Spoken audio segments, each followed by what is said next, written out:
Buckle up, hobby friends. We are going to be looking at a lot of cards and collectibles today. Stick around.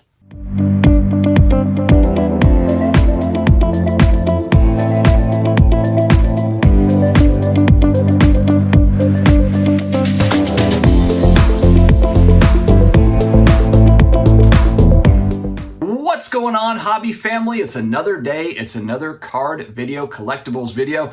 Apologies, guys. This is going to be a longer one, longer than my usual video, but we've got kind of a show and tell type day. I like doing these here and there, kind of going through all the different collectible stuff. I'm going to break my collection down into various videos. I think that'll be helpful as well, just to kind of get into the weeds. But today we're going to do high level stuff to look and kind of just talk through how I've become a little bit more focused in my collection over the years. I think this is an important topic. A lot of people getting back into the hobby, they're seeing all the cool stuff, not sure exactly where to go.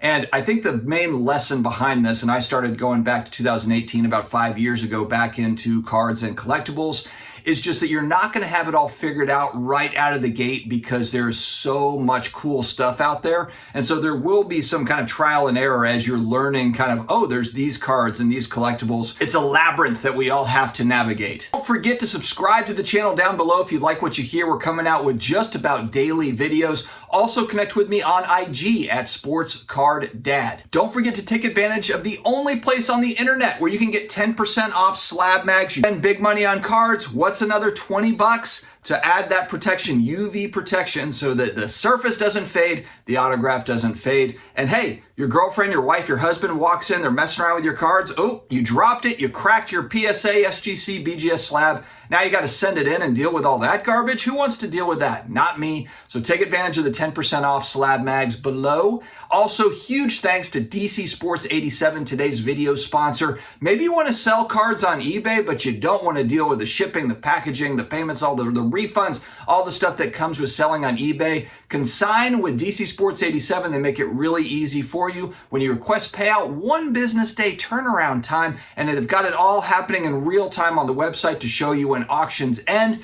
People pay, and then it shows what's available to you. It's very easy to use, so definitely check out DC Sports 87. All right, if you watch my channel, you know I'm a huge New Orleans Saints fan, and Drew Brees is my main PC guy. I've made a little bit of a shift over the last 6 months, I would say.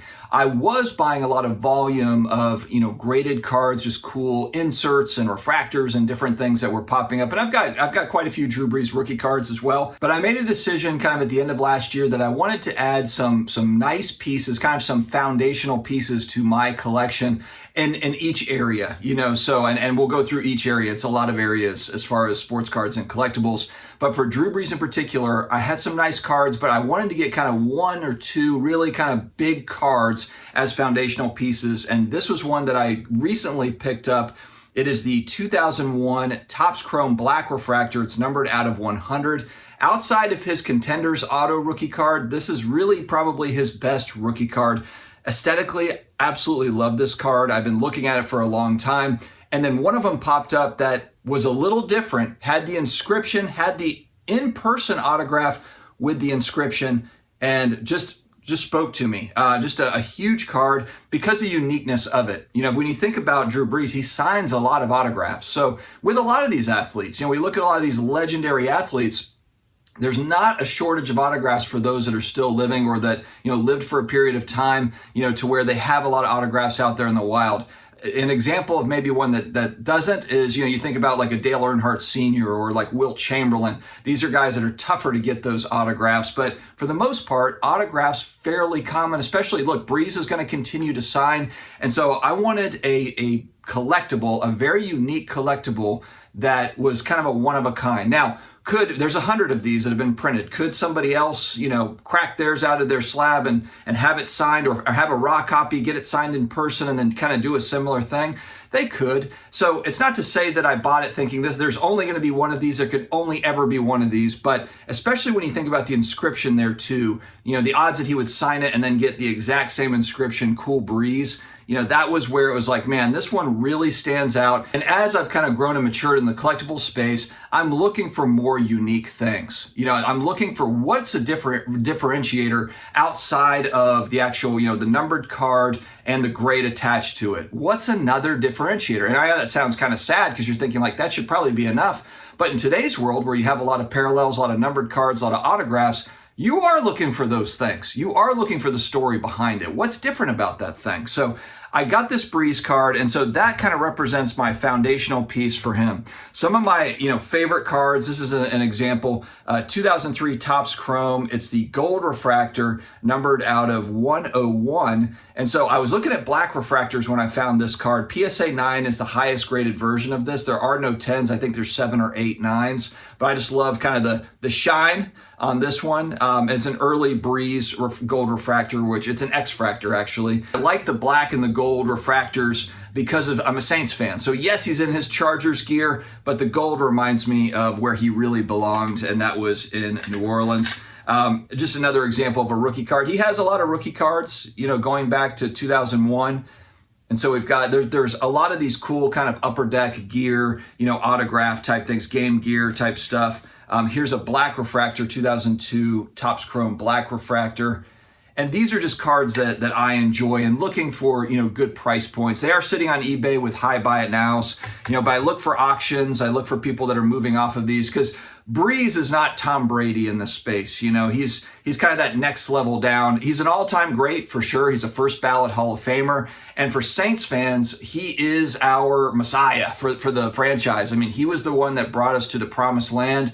And he might be the only one that does for a very long time. I mean, I hope Derek Carr steps in and does amazing things, but the truth is Brees is really the guy with Sean Payton. They changed everything in New Orleans and made it more of a winning culture and made us all proud as Saints fans. We'll come back to football, but I want to shift over quickly to art cards. So Donnie B Collectibles, shout out to Donnie B Collectibles. I had him on my show going back about 18 months roughly.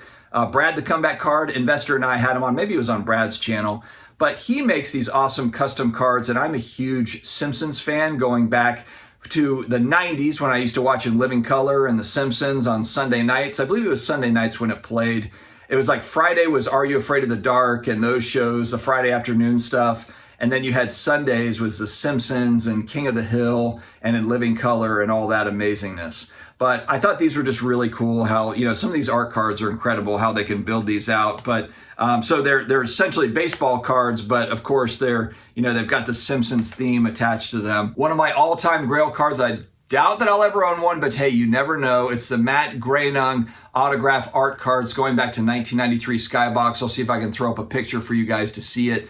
Incredible card. It's hand numbered to 400, but it's original Simpsons art going back to 1993, which is kind of the beginnings of The Simpsons really taking off, and went into that Skybox product numbered out of 400, but I'll show a picture on eBay. As you can see, the asking prices are expensive. I do have a local person here in my area that has a couple of them, but it's no different. It's the price points are $10,000, $15,000.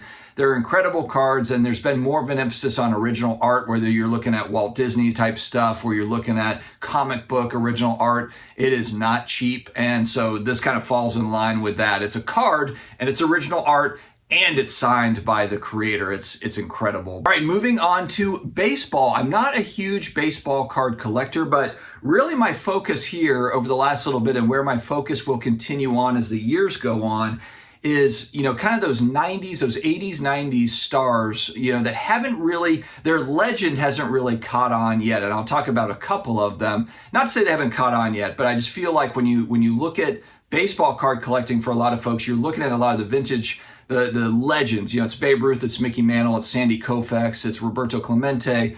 And I get it. Obviously, these guys are literally legends. But I've been focused on, Barry Bonds as an example. And I know people, the PEDs, and he'll never get in the Hall of Fame, but he's still the home run king. He was, in my opinion, he was a Hall of Famer stats-wise before he ever took a PED. And so one card that I picked up recently that I've always wanted, going back to when I was a kid, is a PSA 10 86 Topps traded Barry Bonds rookie card. And of course, you can't not like this design. Bo Jackson's got a card similar to this where it's got that awesome Royals blue. And this one's really cool. It's just got that bumblebee black and yellow, look to it. Of course, with it being that black border, it's difficult. There are a lot of PSA 10s. I think there might be 4,000 plus PSA 10s. So it's not a rare card whatsoever. Price points have been coming down on this card quite a bit. And so this was one that I just really wanted. It's not the Tiffany version, the more expensive one, but one that I just wanted to have in my collection. Again, going back to when I was a kid, this was an expensive card in card shops. So this was one that it's been on the bucket list forever, and I finally did pick one up. The price point came down to where it was like, okay, this makes sense. And along those lines, I've been looking at, kind of the early 2000s Fleer stuff. There's a lot of really cool game used bat or game used ball autograph type stuff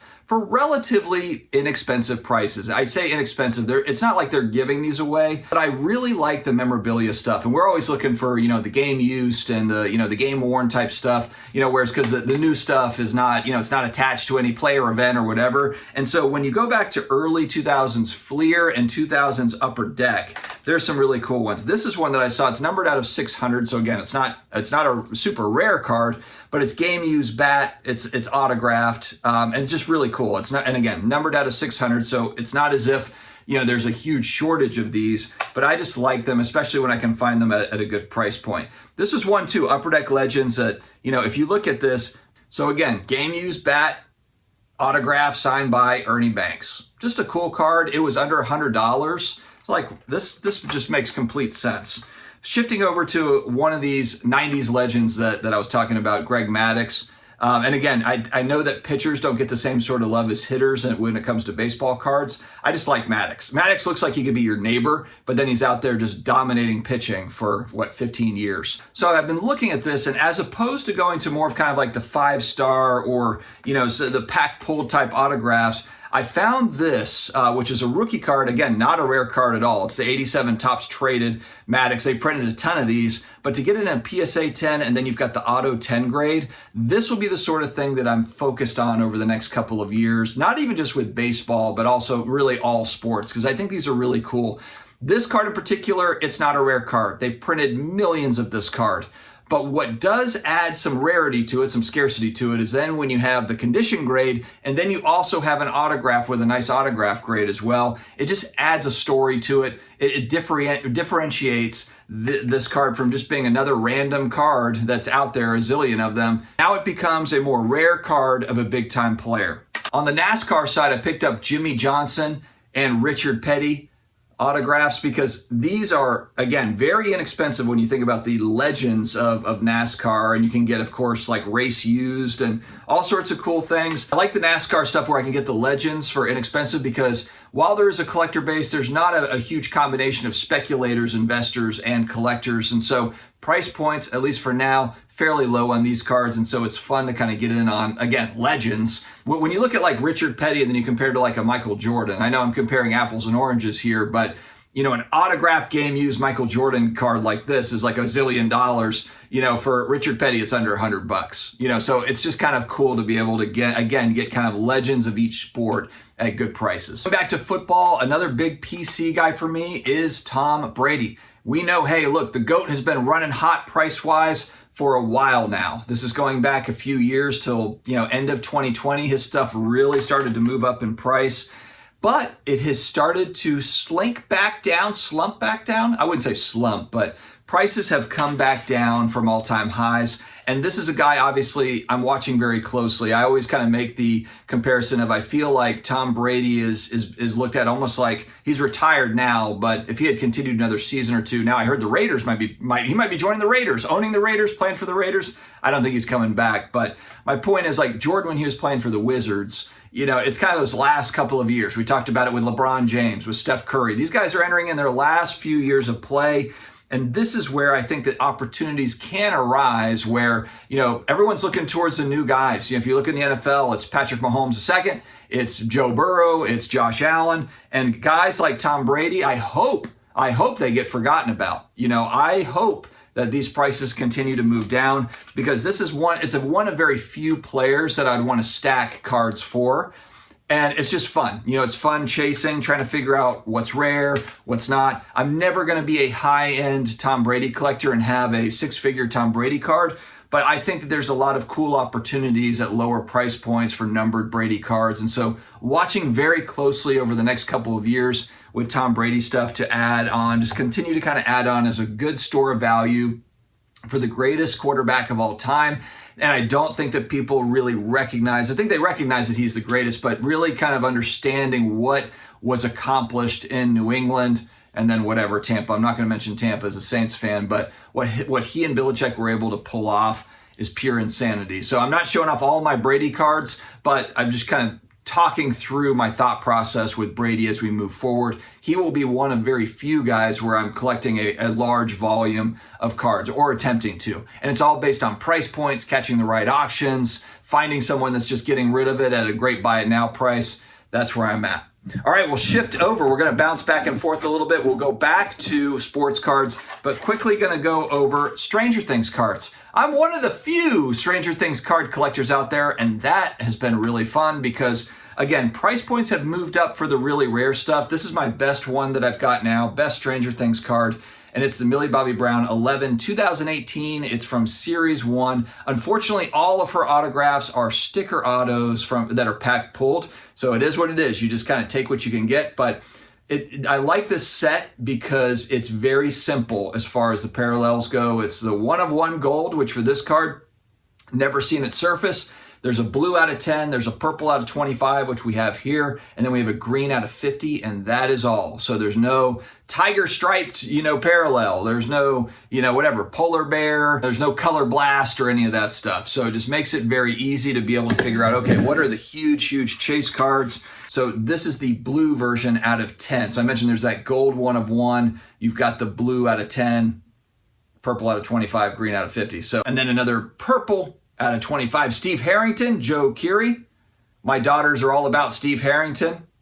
And I will say for Millie Bobby Brown, she doesn't have on-card autos, but what I did buy for both my daughters is in-person autographs on cards. So like a season 1 card, not on that one, but like unsigned, season 1 card and it's cool because she signed both of those Millie 011 for 11. And I made mention of this in a previous video, but my buddy Oz, Cousins Collectibles, shout out to the Cousins Collectibles podcast. We recently went down to Orlando to meet Millie Bobby Brown, and he brought a custom card for her to sign, and she signed it. She signed it MBB with a heart. And so I thought that was cool because she's not signing 11 anymore. She's just signing MBB, which is kind of unique. So she probably won't be signing 11 anymore. She moves forward as she moves past Stranger Things. So it makes those kind of unique, kind of a period of time. Again, the differentiator between cards and collectibles, interesting. All right, I've got to show some love to my vintage football stuff. Otto Graham rookie card.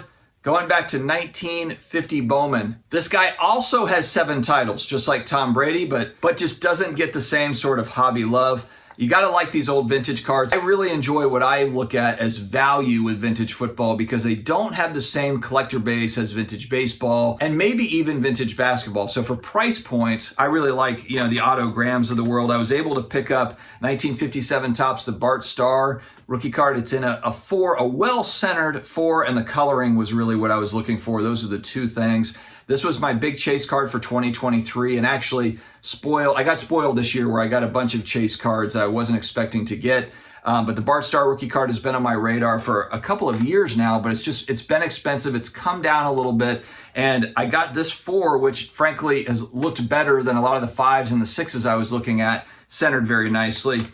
One card I got at the National last year, Fran Tarkenton in an SGC 6.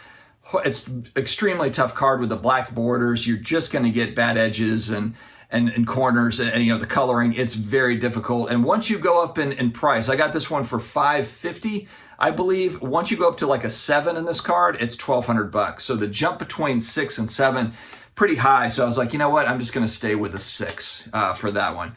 Not a vintage card, but I threw it in here anyway. But Marshall Faulk 94. It's the foil version of PSA 10. Again, kind of one of those underrated scat back type players. Thurman Thomas part 2 or 3, or Gale Sayers or whatever part 2 or 3. But anyway, I like Marshall Faulk. Had to pick that up. But going back to the vintage stuff, 71 Topps Terry Bradshaw in a 6.5. This is another card where I'd like to have a couple of other copies of this in case I do want to move off of one down the road. I just love this card. I love the red bordering and background. Great picture of Terry Bradshaw. Again, I watched like a biography on him maybe on Netflix or one of these shows, and just his life story. Very, very interesting. Kind of a quiet guy, you know, growing up through high school and then kind of found himself and went through a ton with Chuck Noll as quarterback, just really putting the screws to Terry Bradshaw over the years. I like, you'll see video of him driving up to games in like an old truck. I don't know, there's just something about Terry Bradshaw that's endearing. And I know that Steelers fans out there probably agree. And so certainly wanted to have, you know, one and hopefully more of his rookie cards. I also have a second year card, a couple of second year cards as well for him. Lawrence Taylor, LT, one of the greatest, if not the greatest defensive player of all time, as said by Bill Belichick, who knows a thing or two about football. This is the 82 tops and a PSA 8. I might try to upgrade this at some point. I've got a couple of 7s and an 8. I've got a few copies of his rookie card. I just also like this set design, these early 80s cards, really 80s cards in general, but just cool. Roger Staubach, rookie, 72 tops and a 6. I've got actually 2 of these in a 6. To me, Staubach is a really important player in Cowboys history, just because there hasn't been a lot of Cowboys QBs that have had success. You've got really Staubach and Aikman. You know, Tony Romo never won a title, but was a great player. But you think about just the importance of that franchise and the popularity of that franchise, and just they haven't had a deep roster, there hasn't been a ton of Hall of Fame quarterback play. Roger Staubach, one of those guys that really performed, and an all-around good guy, popular player in the league. Felt like he was a good leader back then in the NFL. Going back to 57 tops, and I've got a 4 and a 6 of this, the Johnny Unitas rookie card. Not as uncommon as the Bart Starr rookie card. Bart Starr's rookie was short printed compared to the Unitas. And so you will see more of the Unitas rookie cards out there in the wild, especially if you go to the National and you're looking for Unitas, you will see them. I feel like that's a great spot to find a Unitas rookie card because there's just a lot of variety there and gives you some choice. I'll just end off with not a vintage card, but going back to Staubach, early 2000s pros and prospects, game used materials in here, and then you've got the on-card autos. And so if you're looking for autographs for some of those legendary players, that early 2000s upper deck stuff, really cool. And then also I found flawless penmanship. These are not expensive cards. I bought them raw and just graded them myself, but you've got Len Dawson here, really nice on-card autos, but I just love how these look. I mean, look at Jim Plunkett's autograph here. They don't sign like they used to. You know, I mean, Jim Plunkett's autograph, just awesome. And then we'll finish out. We were talking about Fran Tarkenton earlier. I've got an Archie Manning as well of this card at SGC right now. Shout out SGC. But this is just a really cool set, really cool. And then I threw on a couple of just extra Barry Sanders type stuff. This is first year exquisite, 2005 exquisite.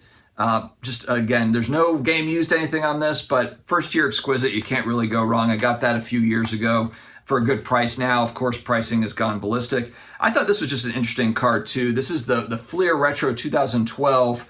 And this one's numbered out of 100. They've got different variation. The blue is out of 50, I believe, for this one. But Barry Sanders and his Oak State. I know some people aren't crazy about it. They want the Lion stuff, but the PMGs are really tough grade. And just, you know, Barry Sanders, legendary player. Oh, here's another one I didn't show. Oh, another really underrated set to look into.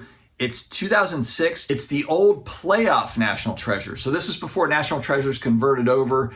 It was playoff Don Russ, 2006, 2007, but this is game used. Steve Largent, pretty cool. But again, if you go back, there's a bunch of really awesome kind of game used material cards back from those sets that are just great price points, really not too crazy either. All right, guys, getting to the end of the video, but I'm gonna switch over to, again, just kind of my 80s, 90s nostalgia. Some of the stuff that I've picked up over the years is just kind of fun. And again, inexpensive pickups. This is the Barkley starting lineup going back to 1988. Yeah, 88, I believe was the first year for starting lineups. And so there's some really cool options. You can go back and there's football versions. There's a lot of different versions. Bobby Hebert, my guy, my QB back in the day when I first started supporting the Saints when I was 6 in 1987. But it just brings back a lot of great memories. And I love the fact that I can still find them in box in good condition. Oh, this is actually the 92 edition. So this isn't his first one, I don't believe, but it's still really cool. I think I picked it up for 10 or 15 bucks. And I just like that I can get them still in box with the, you know, it kind of shows you, you know, the players that were there back then. It's kind of a cool little history piece for me going back to my childhood. Talked about some of the pop culture stuff. Graded comic books. I've got some of the Silver Age Marvel stuff, first appearance of Black Panther and those sorts of things. But I thought I would show these because this is kind of a fun, again, flashback to the early 90s. First appearance, the first Simpsons comic book. And I love how the fact, what does it say? First issue collector's item. And that was such a thing back in the early 90s. Everything was a collector's item, which essentially meant that none of the stuff was a collector's item. You've got a little bit of rarity added in because it's a CGC 9.8. So perfect copy, I suppose, of this book, but there's no shortage of these, of comic books that were made, but it still is an interesting kind of time capsule. And then, of course, same thing for the Beavis and Butthead, issue number one, 9.8. This is the coolest thing I have ever seen. Again, just some fun stuff to have around. Hey, we're not done yet. Don't go anywhere. Action figures from the 80s. And again, Ninja Turtles came out, it was either 87 or 88. I think it was 88 again, where these hit all the Walmarts and the Kmarts. I just picked up Shredder recently in box in good condition. And again, I've seen more and more of these come out of the woodwork, which I really like. And what I'm talking about is not the loose action figures. I want it like in the box, you know, so that I remember it as it was, you know, back then when I was visiting my Walmart. I still go, when I'm in Walmart, I still go to the toy section, and it cracks me up how there's the retro play version of Masters of the Universe. You know, this is the one going back to 1985. Again, when you think of all the different versions that have come out of Ninja Turtles and He-Man over the years, over the last 30 years plus, you know, all 35 years now. I mean, look, all the new versions, I really like the idea of having kind of the originals. I'll probably get both of these graded by AFA at some point, and I've got a variety of these, and I've got quite a few of these Ninja Turtle ones in box, and I'm always looking for Thundercats and different things like that because, again, it just falls into that nostalgia bucket. Before I move off of sports cards, sealed product, the only sealed product that I've got is Football 2020. I've got Prism and I've got some Optic. The reason why I picked up 2020 is the draft class is it's got Tua in it, but it's also got Jalen Hurts, it's got Joe Burrow, it's got Justin Jefferson, and I'm forgetting another one. There's another big quarterback I'm forgetting from that draft class, Justin Herbert. So you've got Herbert, Burrow, and Jalen Hurts. Stacked draft class. And look, maybe not all these guys work out, and that's fine. But I was just thinking, I'm looking back at all the draft classes, 2017 being an obvious one with Mahomes, but really it's only Mahomes that's left. So I thought I would pick up some of these sealed retail boxes. Again, not hobby boxes or anything really cool, but at a price point where I like it. I just like to kind of hold on to it, see what happens. I might sell some of it off over the next couple of years if Joe Burrow wins a Super Bowl or something like that. But just kind of a fun little sealed product thing that I thought I would pick up and just kind of get in the mix on. Last but not least, graded video games. This is so fun because, again, the vintage video games are the original NES, the Atari stuff, 2600, which is basically what I grew up on. So it's just funny to me how, you know, I'm a part of this vintage group. You know, when you think about vintage sports cards, you're going back to the late 1800s, early 1900s.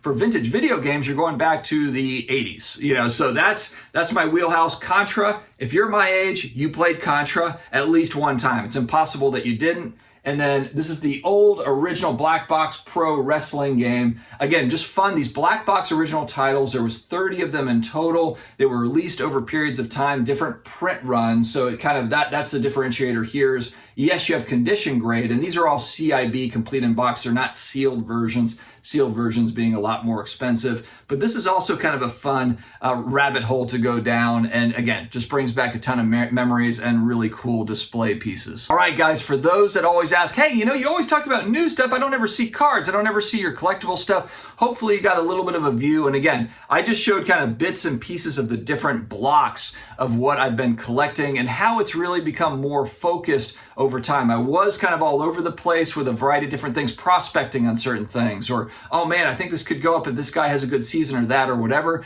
I've really moved off of that over the last really 18 months, over a year, to more of the long-term, what do I just really want? If I need to sell it, I'll sell it, but what's the stuff that I really enjoy and want to hold on to over time? Another reason I wanted to make this video is there's so much talk about Fanatics taking over and what that means for new product and this and that and whatever. But part of what I wanted to show here is that we've got, you know, decades and decades, century of really cool cards, collectibles, all sorts of different things. Just takes research and digging into it and actually knowing that it's out there. I think that's the big thing, is just a lot of us getting back in, going back years, you're slowly kind of learning about different sets as you watch other content creators or learn about it online. And so it's important to just be patient with yourself and just know that, hey, there's going to be a lot of cool stuff out there. So even if Fanatics completely blows all the new product, there's still a lot of stuff from the past that is really awesome. All right, guys, let me know your thoughts in the comments below. Stay healthy, stay awesome, and I will talk to you again later.